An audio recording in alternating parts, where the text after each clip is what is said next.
Assalamualaikum warahmatullahi wabarakatuh. Halo guys, hari ini Mimin mau prediksi lagi alur cerita merangkai kisah indah untuk hari ini. Nah guys, di sini gimana rasanya kalau orang yang kita sayangi dan cintai dikurung di tempat yang bahkan suaranya pun tidak kita dengar. Dan lebih parah lagi, itu semua dilakukan orang yang sama lagi. Ini bukan sekedar jahat ya guys, ini sudah keterlaluan.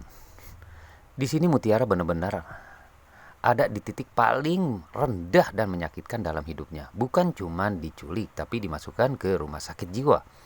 Tempat di mana teriakannya dianggap halusinasi. Tangisannya pun di sini dianggap gangguan dan kebenarannya tidak dianggap. Dan yang bikin kita emosi semua ini bukan kebetulan. Ini rencana.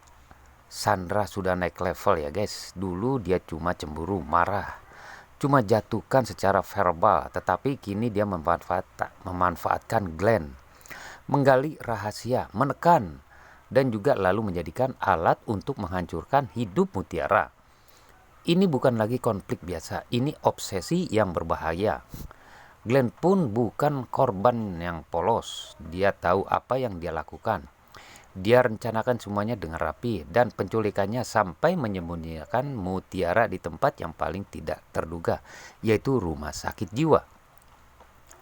Tempat yang secara logika hampir mustahil ditemukan, tapi justru disinilah letak kekuatan cerita ini ya guys. Karena di saat semua orangnya buntu, Kenzo datang dengan cara yang enggak masuk akal. Tapi nyata hanya dari melihat seseorang di pinggir jalan, satu penunjuk kecil Kenzo bisa simpulkan sesuatu orang yang lain enggak kepikiran. Disitulah terasa hubungan Kenzo dan Mutiara bukan sekedar kebetulan. Ini tentang rasa, tentang koneksi yang enggak bisa dijelaskan. Bahkan saat Mutiara dalam kondisi paling terpuruk, dia enggak memanggil siapa-siapa. Dia tidak memanggil Kenzo, bukan Marvel, bukan orang lain. Karena di dalam hatinya dia tahu siapa yang akan benar-benar datang. Momen ketika Kenzo akhirnya menemukan Mutiara, itu bukan cuma penyelamatan, ini ledakan emosi, marah, sedih, takut, dan juga lega. Jadi satu ya guys. Bayangkan melihat orang yang kamu sayangi dalam kondisi seperti itu, dikurung, putus asa, tidak percaya siapapun. Di titik itu nggak ada kata lagi maaf untuk Sandra. Semua sudah terlalu jauh, dan yang lebih bikin kita geram, Sandra sama sekali tidak menunjukkan rasa penyesalan. Justru masih merasa benar, masih merasa berkuasa, masih berpikir semua bisa dikendalikan. Padahal untuk pertama kalinya semua bukti mulai mengarah jelas, dan ini yang jadi titik balik. Mutiara tidak bisa terus diam. Kalau dulu dia memilih mengalah, sekarang tidak lagi, karena ini bukan cuma soal dirinya, tapi soal keadilan. Kalau kali ini masih dibiarkan, maka Sandra akan terus mengulangi hal yang sama dengan cara yang lebih kejam. Dan jangan lupa, Glenn juga harus bertanggung jawab karena tanpa dia semua ini tidak akan terjadi. Nah guys, di sisi lain ada satu hal yang diam-diam jadi sorotan. Semakin besar masalah yang datang, semakin kuat hubungan Kenzo dan Mutiara. Seolah setiap ujian justru mendekati mereka. Dan ini bukan sekedar cinta biasa, ini hubungan yang tetap bertahan. Bahkan di kondisi yang paling gelap sekarang, pertanyaannya cuma satu, apakah Mutiara akhirnya akan benar-benar melawan atau dia kembali mengalah seperti dulu? Kalau kali ini dia berani berdiri, maka ini bukan hanya akhir dari penderitaan, tapi juga awal kehancuran Sandra.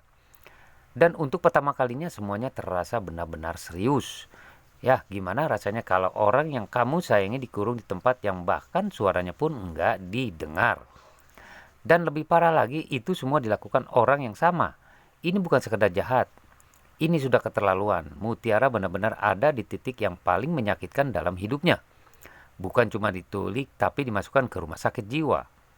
Tempat di mana teriakannya dianggap halusinasi, tangisannya dianggap gangguan, dan kebenarannya dianggap tidak ada. Yang bikin emosi lagi, semua ini bukan kebetulan. Ini rencana Sandra yang sudah naik level. Nah sekarang si Sandra ini memanfaatkan Glenn. guys untuk menekan dan menculik si Mutiara. Karena semua orang di sini terasa buntu, Kenzo datang dengan cara yang tidak masuk akal dan cepat, tapi nyata. Nah guys, di sini apakah nantinya Kenzo akan menemukan Mutiara atau lebih dulu si Marvel yang akan temukan Mutiara terlebih dahulu? Kita lihat dan saksikan lagi kelanjutannya nanti malam. Terima kasih. Assalamualaikum warahmatullahi wabarakatuh.